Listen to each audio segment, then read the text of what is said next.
Hello' and welcome back. আজি পুৰা দেওবাৰ লাগিছে মানে ৰুমটো অলপমান লেতেৰা হৈ আছিল, সেইবাবে আজি চাফাই অভিযান চলাই দিলো। আৰু মোৰ ৰুমত আজি আলহীও আহি আছে। আজি দেওবাৰ বুলি দুধ চিৰা আৰু কল আনিলো ৰাতিপুৱা খাবৰ কাৰণে। আৰু খানাটো খাই আহিলো মই অংকিত ভাইৰ ৰুমত। কিয় জানে কেনেকৈ জানিব, মই কোৱাই নাই আপোনালোকক। মানে আজি আছিলে আমাৰ শ্বৰ্ট ফিল্মৰ ফাৰ্ষ্ট ডে শ্বুটিং আৰু লোকেশ্যনটো আছিল ৰুদ্ৰপদ তেজপুৰ। মই আৰু অংকিত ভাই পোৱাৰ আগতে এইফালে এক্ট্ৰেছ বাইদেউ ৰৈ আছিলে আমাৰ কাৰণে। আজিৰ শ্বুটৰ কাৰণে আমাক লাগিছিলে এনেকুৱা গছ চছ থকা জেগা। ভাবিলো ৰুদ্ৰপদে বেষ্ট হ'ব। নাও আমাৰ শ্বুটিংটো আৰম্ভ। আপোনালোকৰ ফিল্মৰ নামেই কোৱা নাই ন, 13 মাৰ্চ পাৰ্ট 2 এইটোৱে হয়।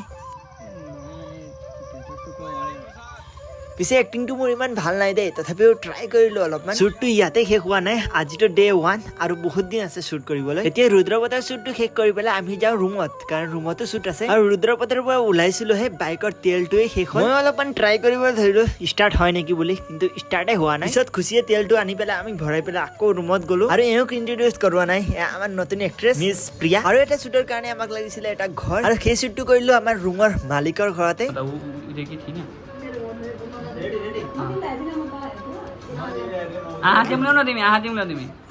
আজি শ্বুটিংটো শেষ আৰু চব নিজৰ নিজৰ ৰুমত গ'ল। মই ৰুমত অকলে আছিলো, তো ভাবিলো অলপমান ঘূৰি আহো। আৰু ইয়াতে দেখিলো এটা ফিল্মৰ শ্বুটিং চলি আছে। আশা আছে আমিও কেতিয়াবা এনেকুৱা ডাঙৰ প্ৰজেক্ট কৰিম। আৰু এই ফিল্মৰ নামটো কিবা খাকি বোলে।